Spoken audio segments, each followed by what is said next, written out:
Hello mga guys, welcome back to my channel, Just Automotive. Okay mga guys, pag-usapan natin to yung panahon ng ganitong init. Summer na summer. Yung umaga pa lang, alas 9, alas 8, mainit na. Kasabay na dyan mga guys yung mga sakyan na nag-iinit din o kaya nag-overheat. Ito po yun mga guys. Ito po, papansin natin ito. Meron kayong makikitang ganyan. Wisik ng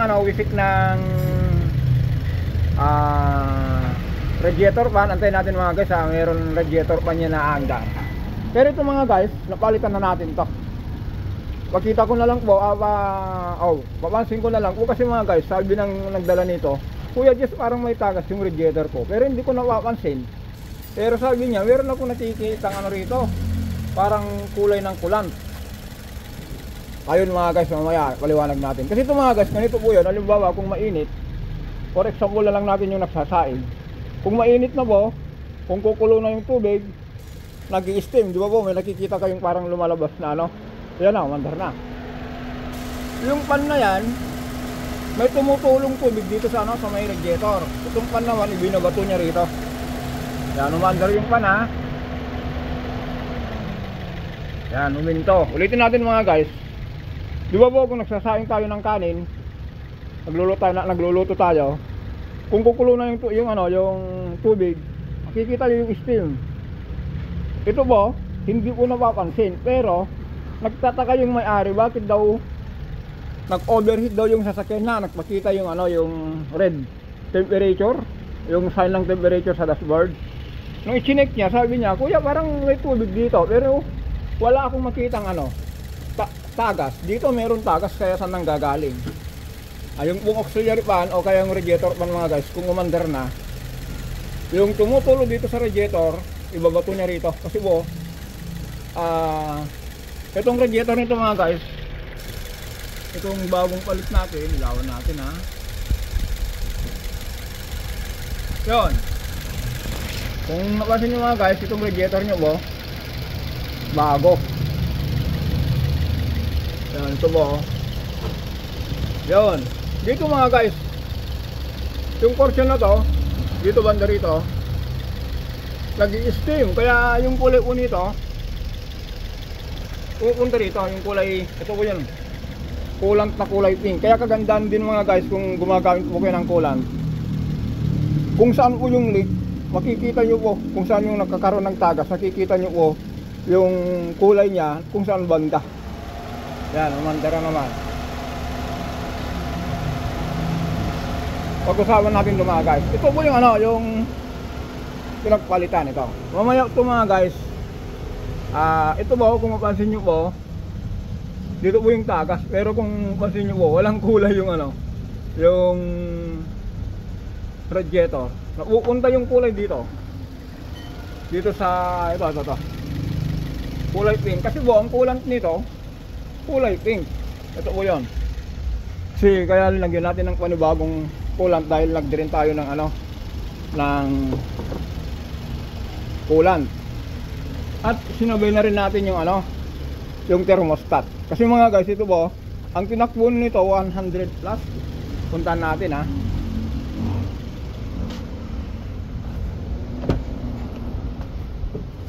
Oh, yeah.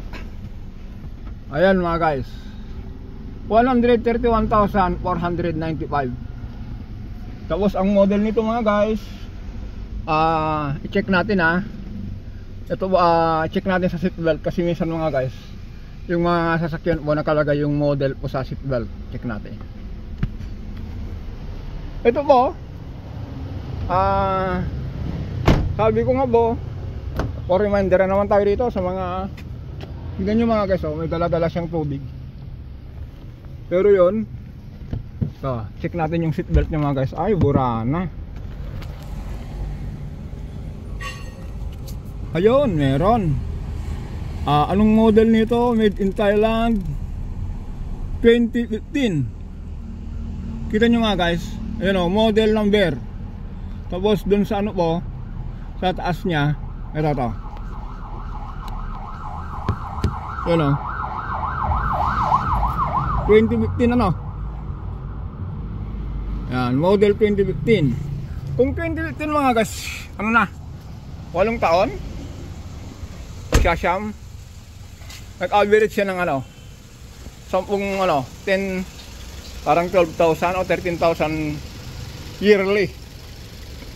Kaya kung 8 years po ito, 9 years, yung sabi po kasi mga guys na ang radiator every 5 years, ang napansin ko lang po, depende po sa tinakbo. Halimbawa po, kung ang sasakyan nyo po hindi gaano tumatakbo, katulad po nito, nakakuha niya yung average na 12,000 yearly, annual niya, inabot siya ng ng 8 years. Pero pansinin nyo mga guys, yung yung mga modelo po, yung mga customer natin ng mga Grab, basta nakikita ko lang po comment na lang po kung ano rin unang pansin nyo sa mga sasakyan nyo. Kung tumakbo na ng 100 plus, doon po nagsisimula, hindi po doon sa taon. Kasi mga guys, ang sasakyan po, parang po yan, parang damit. Kung ang damit po, hindi nyo gaano ginagamit, hindi gaano masira. Hindi po yung halimbawa yung sapatos. Bumili yung anak nyo ng sapatos, bakit sabihin ng magulang, bakit ang dali mong napudpud yan? Yung sa kapatid mo, nakasabay kayo, sira na. Kasi po, gamit yung isa, paminsan-minsan. Ganito po ito, hindi po obligado yung 5 years, papalitan na, o kaya 3 years, papalitan na. Depende po sa odometer, sa tinakbo. Yun nga po, binigyan natin yung sample na yung dalawang magkapatid, na kung mayroong bumili ng sapatos magkasabay, minsan nagagalit yung magulang. Kasi may napapansin akong ganyan. Ang takaw mo naman sa sapatos sa tsinelas, sabay lang kayo gumamit ng kapatid, bumili ng kapatid mo, bakit sa kanya putpud na? Kasi gala ng gala. Ganito po yung sasakyan. Okay mga guys, gumawa na naman tayo ng ng walang kabuluhan na kwento Pero mga guys, ang gawin natin dito, dahil napalitan na natin to, nalagyan na lang natin ng coolant. Yun nga po, sinabay natin yung yung thermostat para sigurado. Kasi po mga guys, ang thermostat po, meron din po lifetime po ito. Kung kailan siya magtrabaho, hindi po habang buhay para dito sa sasakyan. Meron din pong rule po ito. Kasi mga guys, katulad nito, kung hindi natin pinalitan to, minsan kung nag-close po ito, ayaw na pong hindi na po mag-circulate yung tubig sa loob. Paulit-ulit na lang po kasi kaya meron nito mga guys. Ito po yung during cold start, dito po dadaan yung tubig, babalik-balik lang sa makina. Water pump, block, cylinder head, ganyan-ganyan lang. Ngayon po mga guys, kung mainit na, bubuka po ito, mag-o-open ito, sasabay po ito na aangat. Yung tapat po nito, may butas po doon, i-close niya po para hindi na babalik yung tubig doon sa sa cylinder head. Ngayon ang gagawin po, yung galing na po sa sa block, cylinder head, i-close po ito, pupunta yung tubig sa sa radiator. Lalabas dito sa ito po, palabas po ito, papunta, hindi po po mga guys hindi po ang radiator hose po. Itong upper po, ito po yung yung papunta sa radiator. Yung galing sa makina. Yung makina po pataas, pupunta rito, tapos bababa yung tubig. Kung umandar na po yung pan, habang bumababa yung tubig, yung pan po umaandar, hinihigop na yung init. Kung nakarating na dito sa lower hose, papasok po yung tubig, malamig na po yun. Ganyan lang po yan, out in. Pero ito po, naka-close na po ito dun sa block. Itong trabaho nito sa mga guys, yung thermostat na to, siya yung nag-maintain po ng init ng makina. Kung halimbawa po, malamig pa, cold start, naka-close po ito. Ngayon po, kung nakuha na po yung tamang init, halimbawa ito po, 82. Yan, 82 po yan. Bubuka na po yan. Bubuka na po ito. Tapos, binabantay naman na ni coolant temperature sending unit. Ngayon po, kung halimbawa po, yun naman po kung ito, ang init niya po na 82, doon naman sa sensor 90, yan. Kung nakuha na yung 90, iikot na yung radiator, i-exhaust niya yung init, lalabas na yung init. Ngayon, kung nailabas na yung ano, nakuha ni sensor na malamig na, hihinto uli. Yan. Antayin niya uli na ano, na uminit yung ano, yung tubig. Ito po, bali kung ganito po na ano, na umiikot na po yung radiator. Ito po, nakaangat na po ito. Nakaangat na po ito. Naka-open na po ito. Nag-aantay na lang po yung dikta ng ano, o yung mando ng ano, ng sending temperature sending unit o kaya yung coolant temperature sending unit. Nadiktihan yung ano, yung relay o kaya yung ano, yung computer para mag-open yung auxiliary fan o kaya radiator fan. Yan lang po. Ulitin natin, kitang-kita nyo po yung ano, yung coolant. Ang pinanggalingan ng tagas niyan dito, lagyan natin ng tubig. Ito. Yan, abangan nyo mga guys. Ngayon, bago tayo pag-usapan itong ano, radiator, puntahan natin itong ano, itong rebo na ginagawa. Meron tayong ginagawa dito na rebo. Ito naman po, top overhaul. Ang trabaho, ang kaso rin nito mga guys, pag overheat, kung lagyan ito, kumukulo po ito. Tapos ito, kung anong model na to, tingnan nyo mga guys, kung dito po ano yan, dito po nagkaroon ng problema. Yung radiator cap, hindi naagapan. Kung ano yung model po nito mga guys, ito pa rin yung original nyo. Kasi minsan may mga thinking tayo na ano, original yan, maganda pa yan. Wag po, kasi meron pong hangganan po ito. Kahit original man yan, palitan nyo pa rin to. Kasi po itong rubber nyo po, ano na po ito, malutong na po. Aapaw na po dito. Gano'n nyo po. Tapos, ang gagawin uli natin dito mga guys, ito overhaul natin to. Sabihin na rin natin ano to, i-overhaul. Kasi po ito, hindi ko sana hatulan ng top overhaul. Kaya lang, ang nangyari, kahit po malamig, may bulwak. Ibig sabihin po yung cylinder head po, may ano na, may tama na. Yung cylinder head gasket. Okay mga guys, balikan natin yung ano, yung BIOS. Ito naman pong ambulansya. Ayan, nandito si ano. Ano sir? Huwag mo sabihin na ibaba na yan. Ibaba natin yung transmission yan. Mamaya pag-usapan din natin to. Kasi ayaw may cambio kung umaandar. Pero kung hindi umaandar, ni kakambyo. Tignan natin yung flywheel nya. Pari ko, pambira. Tapos yung Honda rotor disc. Ayan mga guys, ito pag-usapan natin saglit to.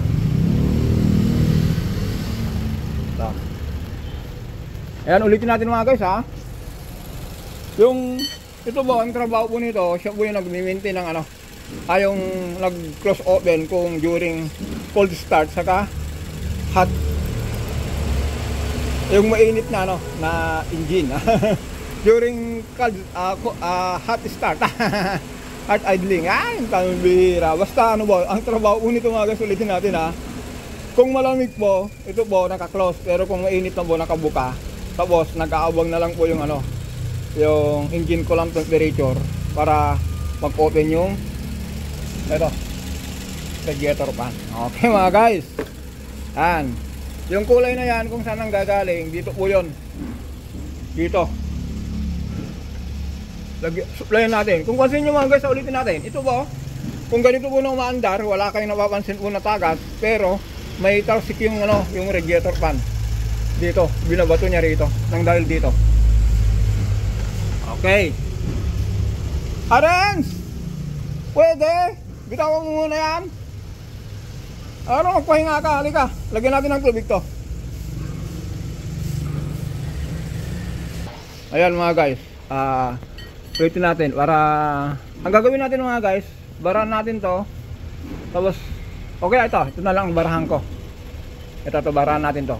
Dito ka na lang, dali mo rin yung tubig.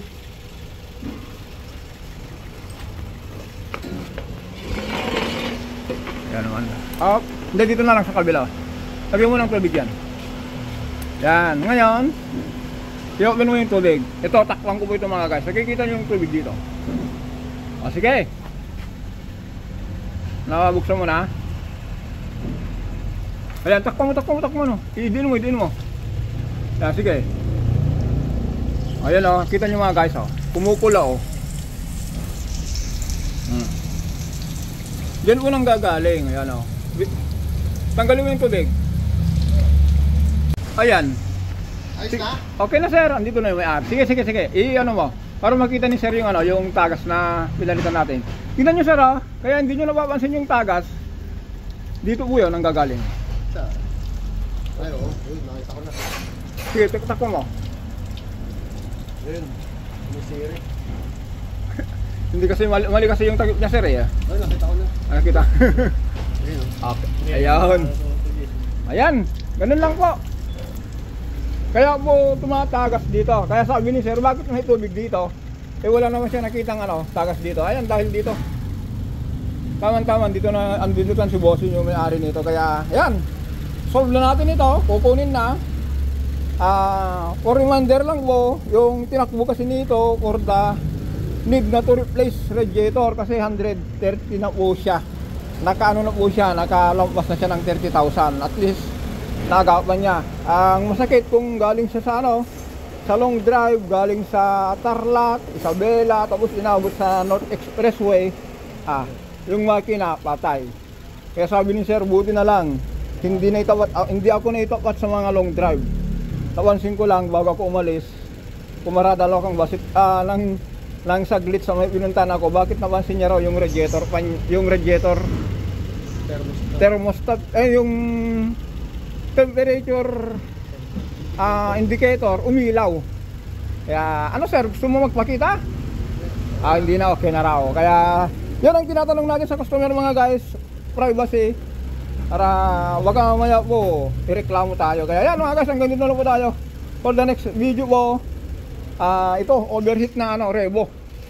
Okay, hanggang dito na lang po tayo. Don't forget to subscribe, like and share. Maraming salamat.